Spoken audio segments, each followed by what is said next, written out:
streso neįmanoma išvengti šitam gyvenime, jis visą laiką bus, bet kaip mes reaguojame į tą stresą, meditacija ir sąmoningumo veikla padeda mums geriau priimti save pasaulyje, priimti pasaulį kaip pasaulį su visokiais įvykiais jame.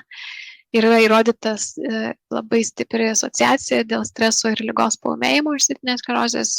Meditacija tikrai mažina nerimą, stresą ir ypatingai neįkainomas metodas depresijai. Ir ypatingai, kai atkryčiai depresijos vyksta, tai meditacija yra kažkas tokio. Aš manau, kad kiekvienas turėtų išmokti taip pat mažiau simptomų, mažiau skausmo, laimingesnis įsigyvenime ir padeda įvairiose stresinėse situacijose, kaip tu reaguoji. Tai yra metodas, kada tu esi tame dabartyje, tame momente, tu savo galvoje nekeliauji į praeitį, labai nekeliauji į ateitį. Taip, tu planuoji savo gyvenimą, bet tu nesukuri tų istorijų, kad tau ten visa fiziologija pradeda širdies ritmas sutrikti nuo tų savo minčių ir emocijų, kurios užsiveda galvoje. Tai žodžiu, labai reikia mokėti savo mintis valdyti ir kaip tai medituoti, reikia nuspręsti, kad taip, man šitas metodas yra reikalingas, nes aš truputėlį jautresnis šitam pasauliu, man labai daug visokių reikalų ir aš nemoku save susivaldyti, panikos atakos vyksta ir panašiai, tai reikia nuspręsti, kad taip, man reikia šito reikalo, man reikia išmokti šitą metodą. Raskite tai, kas jums tinka, yra meditacijos formos įvairios šitam pasaulyje, įvairūs ir appsai, ir visokios metodikos aplink nuo vizualizacijos iki kūno skanavimo metodo ir panašiai, viskas ir netgi yra neformalios meditacijos formos, kas yra iš gyvenimo, vairuojant mašiną, plaunant indus, tu gali medituoti tuo metu, žodžiu, būti tame momente čia ir dabar, kaip mes visi sakom. Skirti laiko reikia, kai tu pradedi, tai nėra labai, labai faina, nestebuklas, nesitikėti stebuklų, kad čia jau kažkoks atgimimas įvyks. Čia kaip ir lygiai į sporto salę, ne fain, kai pradedi, tai iš vis atrodo, košmaras, viskas skauda, vis neįdomu ir panašiai, bet kai tu įsivažiuoji šitą visą po 8 savaičių, pradeda atsirasti tokios įžvalgos ir tokia ramybė, bet tai turi būti kasdieninė veikla, reikia mėgautis to. Ir naudoti kaip įrankių, kaip man dabar išgyventi tą momentą. Aš manau, kad medituoti pradėti reikia tada, kai tu gerai jauties, ne tada, kai tau yra ten pasaulis verčiasi aukštinkojam, kada tu esi toks biški stabilesnis, o tada pradedi bildinti ir kai ateina tas momentas, kad jau verčiasi pasaulis aukštinkojam, tada tu jau žinai, kaip čia dabar sureaguoti, nes tu tiesiog esi tame įsižeminime ir žinai, kad nereikia čia tiek tų emocijų skleisti ir leisti. Labai daug tyrimų, vienas iš mokslininkų Matthew Richardas, jisai pasižiūrėjo, kas vyksta budistų, kurie valandas medituoja, kas vyksta jų smegenyse ir jisai pamatė, kad iš tikrųjų keičiasi amigdala, mūsų emocinė smegenų struktūra, kuri turi įtakos prefrontal cortex, kur yra tiesiog mūsų frontalinės smegenys, kurios yra mūsų racionalios smegenys, kurios įvertina situaciją. Amigdala ir tokia emocijos, kur kyla. Tai amigdala mažėja, emocinės smegenys mažėja mūsų organizme, jeigu mes medituojame 8 savaitės non-stop kiekvieną dieną. Ir taip pat jisai pasižiūrėjo, kas vyksta tie, kurie mažiau medituoja, ir jisai įvertino, kad nebūtinai čia tu turi būti užkietėjęs meditatorius ir budistas ir vienuolis, bet netgi tokios paprastesnės praktikos, jos keičia smegenų struktūrą ir funkcinės MRT pasiekoje po 10 minučių mes matom, kad tie visi aktyvūs smegenos veiklos požymiai, jie sulėtėja, sumažėja, viskas ramiau ir geriau. Aš negaliu jums pasakyti, net negaliu atrasti žodžių, kaip yra svarbu fiziniai pratimai gyvenant su išsėtinė sklerozė. Tai yra kažkas nenusakoma ir kuo toliau, tuo stipresni moksliniai tyrimai pasirodo į pasaulį, kad tiesiog atkuriamos yra jungtis, stiprinamos jungtis tarp neuronų visa funkcija pagerėja, žmonės atsistoja iš savo vežimėlių, pradeda kelis žingsnius. Nu, tai tu nebūtinai turi būti labai jau ten sportiškas ir tik tai, jeigu tu judini rankas, kojas, tada tik tai tu gali tos pratimus atlikti. Ne, tu gali daryti ir sėdimoj pozicijoje, ir jogą, ir pilates, kažkokius tai pratimėlius, netgi gulimoje pozicijoje pacientai fizioterapijos specialistų priežiūroje daro savo pratimus ir tikrai stabilizuoja būklę, jeigu nepadeda fiziškai, bent jau emociškai, žmonės geriau jaučiasi, pozityvūs endorfinai, hormonai įsiskiria organizme, nu tikrai viskas geriau. Tai kažkur tai 30 minučių, 2-3 kartus per savaitę, jeigu galima, jeigu sveikata, fizinis kūnas leidžia, aerobiniai pratimai yra kažkas tokio. Mes naudojam žodį neuroplastiškumas, šitoks yra populiarus, kad žodžiu, visa smegenų veikla yra įtraukta į šitą ir jeigu mes kalbėjome iš pat pradžio apie smegenų rezervą, tai tas rezervas yra tiesiog palaikomas fizinių pratimų prasme. Ir dalyvavimas gyvenime ir išorinė aplinka turi didžiulę įtaką, kaip mes jaučiam ir kaip mes gyvenam su išsėtinė sklerozė. Tai naujų dalykų mokymasis, knygų skaitimas, kryžiažodžių, puzzle žaidimų ir bet kokių žaidimų, stalo žaidimų. Pasiekoje žmogus su išsėtinė sklerozė jaučiasi daug geriau, smegenys geriau veikia, kalba yra rišlesnė, viskas yra daug smagiau, fainiau ir panašiai. Socialinis gyvenimas turi didžiulę įtaką, kai žmogus yra diagnozuojamas su išsėtinė sklerozė, jis jau galvoja, nu viskas, gyvenimas baigtas, jau štai dabar atsidursiu tam vežimėlį ir man nebėra to gyvenimo. Ne. Labai šiuolaikinėme pasaulyje, jeigu yra intervencijos ir gydymai paskirti laiku, jeigu yra sveika gyvensena ir jeigu tu tą kombinaciją visą turi laiku ir vietoje, toli gražu tas vežimėlis. Ir iš viso jisai bus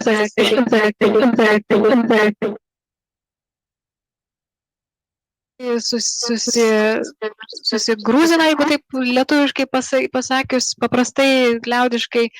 To neturėtų būti, toliau gyventi, turėti savo draugų ratą, išgyventi visas emocijas tarp žmonių yra labai svarbu, nes socialinė izoliacija yra tiesiog, šiuolaikiniai tyrimai sako, kad netgi labai daug neįgalumo gali būti asocijuota su socialinė izoliacija. Jeigu net neturi su kuo pasišnekėti, gyveni vienas su savo lėtinė liga, išsėtinė sklerozė ir nėra jokio stimulo tau pasaulio, nu tai viskas, arba tu depresiją susirgi, arba nerimo, arba ir fiziškai tu mažiau judi, nes nėra dėl ko. Tai va, tai žodžiu, būti tarp žmonių yra labai svarbu.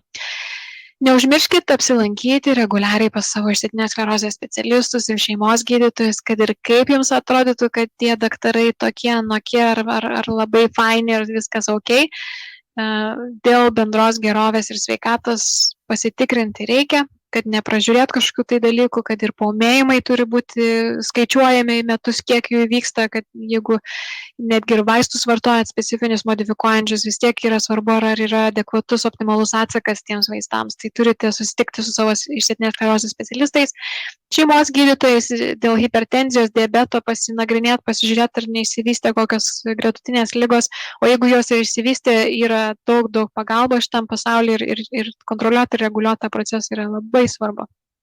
Apibendrinimui, sveikos smegenys ir jas galime pasiekti ir palaikyti jas sutinkama mytyba, reguliariu fiziniu aktyvumu. Ne tai, kad čia vieną kartą nuėjau į sporto salę ir kažką pakilnojau, viskas baigėsi, žinai. Ne, tai yra sunkus darbas, nėra fainas jisai, kai pradedi, paskui jau įsivažiuoji po metų 2, žiūrėk, jau nebegali jau gyventi be to fizinio aktyvumo. O kartais ir elementarus pasivaikščiojimas aplink namus yra fizinis aktyvumas. Tau nebūtinai čia tau reikia tą sportą, ne kiekvienas mėgsta tos visokius sportus šiam pasaulyje. Pasivaikščioti yra faina. Kelias minutės išeini, praeini, grįžti, pasėdi, žinai, pailsi. Kaip sakant, nėra čia didelės bėdos. Socialiniai santykiai ypatingai svarbus, mokėti stresą valdyti yra, nes stresas yra neišvengiamas šitam pasaulyje, reguliarus sveikatos pastikrinimas yra kiekvieno šiuolaikinio žmogaus atsakomybė. O gyvenant su išsėtinė sklerozė ypatingai sveikatai smegenų turi būti skiriamas dėmesys ir kokie tavo gyvenimo pasirinkimai turi didžiulės įtakos, kokie tavo simptomai bus, kaip jie išreikšti tie simptomai bus, kokia tavo gyvenimo kokybė ir bendra smegenų sveikata. Kiekvieno individuo kelionė su išsėtinė sklerozė yra unikali. Aš kaip minėjau, nei vieno nesutikau, kuris būtų su tais pačiais simptomais ir ta pačia trajektorija ligos ir to pačiu progresavimo greičiu ir panašiai. Ne, kiekvienas yra labai skirtingas ir mes turime kaip gydytojai padėti žmogui surasti tą individualų optimalų gyvenimo būdą ir kaip mes modifikuojam. Tai jeigu su išsėtinė sklerozė tu turi keliauti po visą pasaulį, tai aišku, injekuojami ir infuzijos vaistai, jeigu jie yra kas kelis mėnesius ar kažkaip, tau tikrai netiks, nes nepatogu su visais tais švirkštais ir adatom tau keliauti po tą pasaulį. Tai aišku, galbūt tai yra tabletinė forma geriau tinkanti, modifikuojanti ligą vaistas.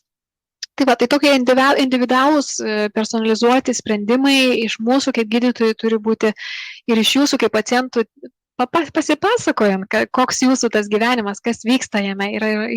Ta partnerystė yra ypatingai valdant, reguliuojant, planuojant, strateguojant gydymo prasme išsėtinė sklerozė. Mokslas labai sparčiai žengia, nuolatiniai tyrimai, daug visokių atradimų, geriau penetruojantis, mažiau pašalinių veiksnių, pašalinių poveikių vaistai ir labiau veikiantis centrinę nervų sistemą ir labai daug atkeliauja naujų vaistų į pasaulį.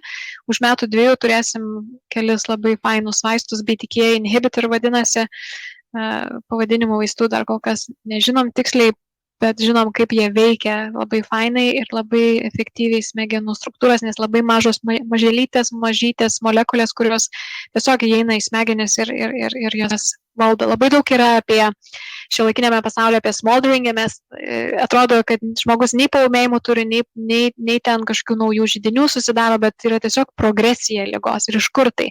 Tai yra naujas konceptas pasaulyje, apie kurį labai visi diskutuoja, išsėtinės sklerozės specialistai, vadinasi smoldering, nes deginanti, lėtai deganti, rusenanti išsėtinė sklerozė. Tipo kaip ir tipas, kaip ir naujas apibūdinimas ir žiūrim, kokie gydymai tiktų šitai formai, nes yra tiesiog difuzinis uždegimas smegenyse ir pačiuose židiniuose taip pat.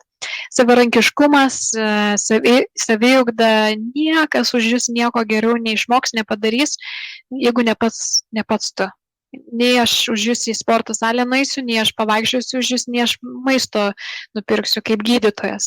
Patys suprantat. Tai tas toksai nepriklausomybė ir mokėjimas valdyti ir planuoti savo gyvenimą tikrai turės teigiamą poveikį smegenų sveikatai ir bendrai geroviai. O galiausiai prisiminkit, kad visi esame toj pačioj kelionėje. Link geresnės sveikatos, sveikų smegenų. Tai nėra apie tobulumą, neturim būti perfekcionistai čia, bet apie pažangą ir daryti mažus pokyčius, mažus žingsnelius, kurie laipsniškai gali lemti labai reikšmingus pagerėjimus laikui bėgant, gyvenant su išsėtinė sklerozė. Ir paskutinis toksai apibendrinimui, kad kai mes kalbam apie sveiką gyvenseną, reikia žiūrėti, kas yra arčiau tos valties. Aš esu jūreivis ir aš plaukiu, tai turbūt arčiausiai būtų ta cigaretė ir tas alkoholis ant tos plaukiant laivu. O paskui jau žiūri tos visus kitus krokodilus ir demonus, kas aplinkui darosi tavo gyvenime, kad, žodžiu, mažai žingsniukais vieną po kito, apie rūkymą iš vis nenoriu kalbėti, labai didžiulį negatyvus poveikis išsėtiniai sklerozijai, 5 metus susitrumpinė savo laiką, kada atsidursi vežimėlyje. Taip labai grubiai paprastai tariant. Tikrai labai neigiamą poveikį. Ir tie veipinimai ir cigaretės iš vis nekalbu, žodžiu, yra, nežinau, tikrai. Alkoholis, jeigu tai padeda tau socializuoti su žmonėm ir bendrauti ir palaikyti ryšius, vieną kitą vyno stiklinę ok, bet jeigu tai pasideda lėtinis alkoholizmas, smegenis atrofuojasi ir tas rezervas tavo atsigauti po paūmėjimo su atrofuojamosiomis smegenim yra daug sunkiau. Tai ačiū labai už jūsų dėmesį. Jeigu jums patiko, Jūs galite mane sekti internete, aš esu visur, ir Facebook'e, ir Instagram'e, ir LinkedIn'e, Twitter'o nebėra, X yra, TikTok'e, galite į mano website nueiti, puslapį internetinį www.bewellwithms.com ir sekti ir matyti, kokius darbus darau, kokias iniciatyvas, kokias programas ir ką aš patariu pacientam, kad jie tik tai geriau jaustis. Ir man labai malonu šiandien buvo prezentuoti lietuviškai, labai gerai jaučiuosi, galbūt keistai kai kurie sakiniai skambėjo, bet ne iš piktos valios ar vaidinimo, ar maivomosi, bet tiesiog toks gaunas biški ir vertimas jau šiandien dienai po 12 metų gyvenant šitoj šaly, kur visi kalba angliškai. Tai ačiū labai.